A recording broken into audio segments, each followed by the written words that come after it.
Olá, pessoas lindas, tudo bem? Meu nome é Ana Carolina e eu estou aqui para falar com vocês sobre vinho. E como eu havia comentado no vídeo anterior, o próximo vídeo seria uma degustação do vinho Periquita, para que a gente pudesse se familiarizar melhor com essa ação. No entanto, antes de nós fazermos uma degustação em si, é importante termos conhecimento do vocabulário utilizado para poder caracterizar um vinho.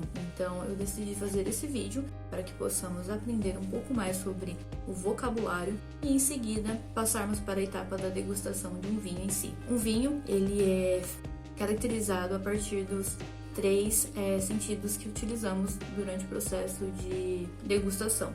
São os três sentidos: a visão, o olfato e o paladar. Então, a primeira parte que vamos analisar é a cor de um vinho, o seu corpo, a sua característica visual. Então, os primeiros termos que eu trouxe foram para a caracterização visual, que são se um vinho é brilhante. Então, por exemplo, ele tem uma impressão visual límpida, ele tem uma boa limpidez, então ele é um vinho brilhante com reflexos cristalinos.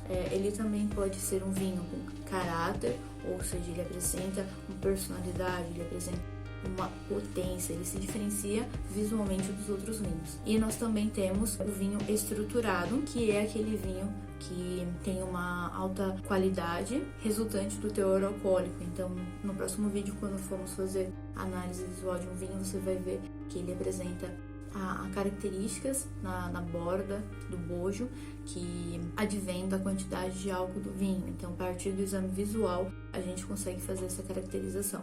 Depois que a gente observou o vinho, então a gente passa para a segunda etapa, que é o olfato. Quando falamos do olfato, nós temos os vinhos que podem ser florais, ou seja, ele tem uma característica de um cheiro de flores. Muitos vinhos que são produzidos com as uvas moscatéis, eles possuem essa característica. Um vinho, ele pode ser amável, e isso acontece quando você percebe o doce no aroma. Então, se você faz uma análise olfativa e você sente aquele aroma mais adocicado, você pode dizer que esse vinho ele é amável. Ele também pode ser um vinho apagado, então as suas características de aromas elas não são perceptíveis, então não é nada muito atraente ou perceptível. Mas nós também temos os vinhos aromáticos, que são aqueles que possuem uma intensa expressão aromática. Então, ao contrário de um vinho que é apagado, o aromático ele vai ter esse aroma em intensidade e bem perceptível e marcante. Também podemos dizer que o vinho tem um aroma bouquet, que ele advém a partir do envelhecimento em barricas ou em tonéis de carvalho e nas garrafas. Então, os vinhos, quando eles passam por esse processo de envelhecimento em barricas e tonéis, eles vão aparecer esse bouquet, que é muito característico. Temos alguns termos que eles são utilizados tanto para caracterizar um aroma quanto um sabor. Então, por exemplo, amadeirado. A gente pode dizer que um vinho é amadeirado tanto no sentido do seu sabor quanto do seu aroma. O amadeirado ele vai ser também produzido como consequência de um envelhecimento aí nos tonéis de barricas. Nós também temos o vinho que é magro. Quando dizemos que um vinho é magro, queremos dizer que ele é diluído, sem caráter e pobre em aromas e sabor. Então, um vinho magro ele não tem nenhum aroma nem sabor caracterizado fortemente. No entanto, nós temos também os vinhos que são neutros, que as suas características elas não são bem definidas. Então, o magro ele não vai ser marcante e no caso do neutro você nem percebe o aroma, nem o sabor, não consegue distinguir. Aí nós temos os vinhos que são persistentes. Então, o persistente ele vai ter uma sensação de aroma e sabor que é mais forte, então ele vai permanecer na boca quando você toma o vinho, quando você sente o aroma desse vinho. E aí podemos dizer que ele é complexo, que é quando você tem uma gama de sensações advindas do aroma e do sabor desse vinho. Então você sente muitas sensações olfativas e gustativas de forma equilibrada, sentindo talvez até mesmo um frutado ou alguns aromas e sabores de especiarias. E isso nos leva a outro termo que nós utilizamos tanto para degustação olfativa quanto a degustativa, que é as especiarias. Então, às vezes tomamos um vinho ou sentimos um aroma que ele é caracterizado como, por exemplo, pimenta, cravo, canela, entre outras especiarias. Então, esse é outro termo que podemos utilizar tanto para a parte do olfato quanto para a parte de degustativa. E aí a gente entra, porque se temos alguns termos que são exclusivos do olfato, nós vamos ter termos exclusivos do paladar, como por exemplo, acídulo. A gente pode dizer que um vinho é ácido. Você pode usar o termo ácido também, mas é interessante você saber que existe um termo acídulo como forma de caracterizar o ácido do vinho. Nós também temos a caracterização como adstringente. Então é quando você sente uma sensação de aspereza e secura detectada na boca, e geralmente isso é consequência dos taninos. Podemos dizer que esse vinho ele tem corpo, então é uma sensação de que o vinho ele envolve a sua boca, você sente ele pesado na sua língua. Então quando isso acontece, dizemos que o vinho tem corpo. Outra forma de caracterizar o vinho é dizer que ele é duro. Ou seja, o que isso quer dizer?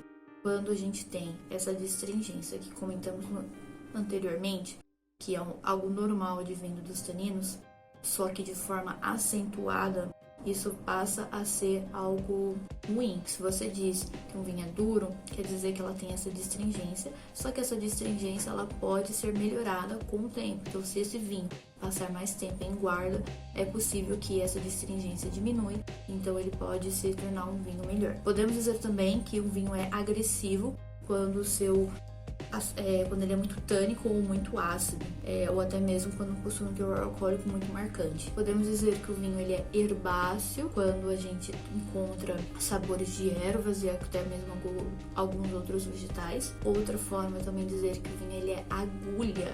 Isso quer dizer que ele tem uma ligeira efervescência. Temos os vinhos amargos, que geralmente é devido aos fenóis, né? Então tá aí o tanino novamente. É normal um vinho possuir um pouco de amargor, só que se esse amargor ele for muito forte, é uma característica negativa para o vinho, então se torna um defeito. Aí nós temos o aveludado. Eu particularmente gosto muito dessa sensação, adoro quando eu tomo um vinho que ele é aveludado, porque é realmente uma sensação de textura meio que sedosa na sua língua. O vinho parece que ele acaricia o seu paladar, é uma coisa incrível. Outra sensação legal é quando você diz que um vinho é caronoso. Se ele é caronoso, ele também vai ter essa caracterização de volume, então ele vai preencher a sua boca, ele vai te dar uma sensação de plenitude. E quando eu falo isso, não é porque você encheu a sua boca de vinho, é só porque o vinho ele realmente te traz essa sensação de plenitude quando ele possui essa caracterização de um vinho carnoso. Aí podemos dizer que o vinho ele é curto, quando ele não permanece muito tempo na boca, então você tomou e rapidamente aquele sabor foi embora. E ao contrário disso, ele pode ser longo. Então, quando você experimenta um vinho e esse sabor ele permanece na boca por mais tempo, dizemos que esse vinho é longo.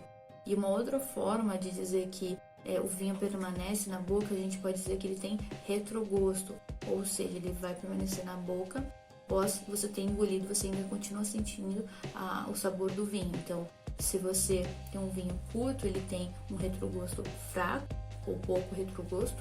E se você tem um vinho longo, ele tem um bom retrogosto, um elevado retrogosto. Aí nós temos os vinhos que são secos, então você toma um vinho e sente a secura, a falta de açúcar. Entramos no termo suave, que pode ser utilizado para designar vinhos que são leves. No entanto, eu ressalto, já comentei em outros vídeos, no Brasil a gente utiliza suave para designar vinhos que têm uma taxa de açúcar mais elevada. Tomem cuidado, eu mesmo evito utilizar o termo suave para me referir a um vinho leve, para evitar essa confusão de significados. Então, um vinho ele pode ser leve. E aí temos essa característica tânica.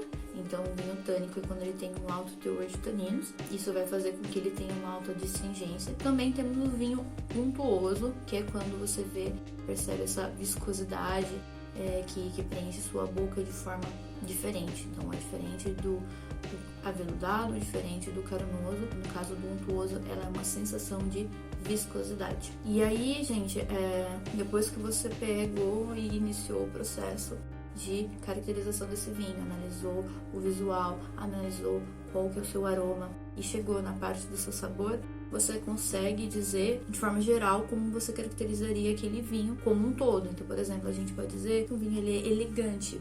elegante é uma característica dos bons vinhos, porque representa uma característica de um vinho harmônico, de um vinho sutil, que ele tem uma certa fineza. Então, se você diz que ele é um vinho elegante, ele é um vinho que está excelentemente harmônico. Outra forma de dizer é um vinho equilibrado, que não chega a ser elegante, mas o equilibrado ele vai ter uma harmonia entre o açúcar, o ácido, o tanino e o álcool daquele vinho. Então, todos os componentes estão colocados de forma harmoniosa, dando origem a um vinho equilibrado. Aí nós temos, como eu disse, os vinhos, eles são plantados, então eles nascem, ficam jovens, passam por um processo de amadurecimento e aí ficam velhos. Então, o vinho, sim, tem a sua vida. Então, nós temos, por exemplo, os vinhos jovens. E aí eu ressalto, porque não necessariamente um vinho jovem é um vinho ruim. Ele simplesmente não passou por um período longo de envelhecimento. Então, geralmente, um vinho jovem, ele vai ser leve, fresco e vai ter uma caracterização frutada, que é muito presente nos vinhos brancos e também nos vinhos espumantes. Então, podemos dizer desse vinho jovem que tem essas características e também aquele que pode ter um tempo de amadurecimento mais longo. Aí nós temos o vinho evoluído, então ele vai passar um tempo mais guardado para poder evoluir da sua juventude. E aí, a partir do momento que ele passou por essa evolução, a gente chega em um vinho que é chamado de vinho maduro. Então é quando ele terminou o seu processo de evolução e aí você chega num grau de amadurecimento perfeito. Então as suas características elas estão acentuadas e aquele vinho está no ponto certo de ser tomado. Então é um vinho maduro. Outra forma de dizer que um vinho é bom é quando a gente fala que ele é redondo. Então redondo também quer dizer equilibrado, balanceado e maduro. Então ele vai apresentar essa harmonia entre os seus componentes. Também dizemos que um vinho é fechado quando ele é aberto, mas não era o momento certo ainda. Então, às vezes, no processo de degustação dos vinhos, ainda na produção, um enólogo ele vai experimentar o vinho e ele percebe que aquele vinho ainda não deveria ter sido aberto, ou mesmo você compra um vinho de guarda e abre antes do tempo, você pode dizer que é um vinho que é fechado, porque ele ainda tem características para serem desenvolvidas e aprimoradas com o tempo. Então, o vinho ele precisa passar por um período de guarda maior. Também podemos dizer que o vinho é fresco quando ele tem uma acidez que está muito presente nos vinhos brancos e espumantes, que vai dar essa sensação de frescor. Então é uma coisa interessante devido à acidez. Dizemos que um vinho ele pode ser generoso quando ele tem um alto teor alcoólico. Então geralmente você encontra vinhos que têm teores alcoólicos maiores. Então a gente pode dizer que ele é um vinho generoso, mas eu destaco a diferença entre ser generoso e licoroso, porque o vinho licoroso ele também vai ter mais álcool, no entanto ele também vai ser mais doce do que o vinho comum. Então o vinho licoroso ele tem bastante álcool, mas ele também tem um pouco mais doce do que os outros vinhos. Podemos ter o vinho leve, que é quando o vinho não tem muita característica, não tem muito corpo, ele é fácil de beber, então possui nenhuma característica muito acentuada. E aí, como eu disse sobre a vida do vinho, chega um momento em que ele se torna decrépito, ou seja, passou do tempo de ser consumido e as suas características foram mortas. Então a gente coloca como um vinho velho. Então esse vinho ele já não é mais agradável de ser tomado. Eu quero trazer também o vinho límpido, que é aquele vinho que não possui partículas em suspensão ou até mesmo sedimentos. Então os seus aromas e sabor ele vai ser meio estranho. É bom manter a atenção, porque esse vinho, se ele estiver em bom estado, ele não pode ter alterações. Então fiquem espertos quando vocês encontram algumas partículas nos vinhos. E aí os vinhos eles podem também serem oxidados quando tem contato com o oxigênio. Então aí entra o papel da rolha, que se caso esse processo de vedação ele não for bem feito, pode acontecer de o vinho entrar em contato com o oxigênio, e isso vai fazer com que ele oxide e vai modificar as características daquele vinho. Então vai afetar tanto suas características gustativas quanto aromáticas. Então a partir do momento que esse vinho ele é oxidado, você vai perceber um gosto um pouco mais de vinagre e acetona, e aí na boca vai ser um pouco azedo. Então fiquem espertos quanto a isso. Então, agora que a gente já sabe como nos referir aos vinhos, anotem todas as palavrinhas, treinem em casa e bora marcar uma degustação com os amigos e com a família para poder ver quem tá mais afiado nos termos e que se você encontra um vinho elegante. E aí, pessoal, bora viajar numa garrafa de vinho?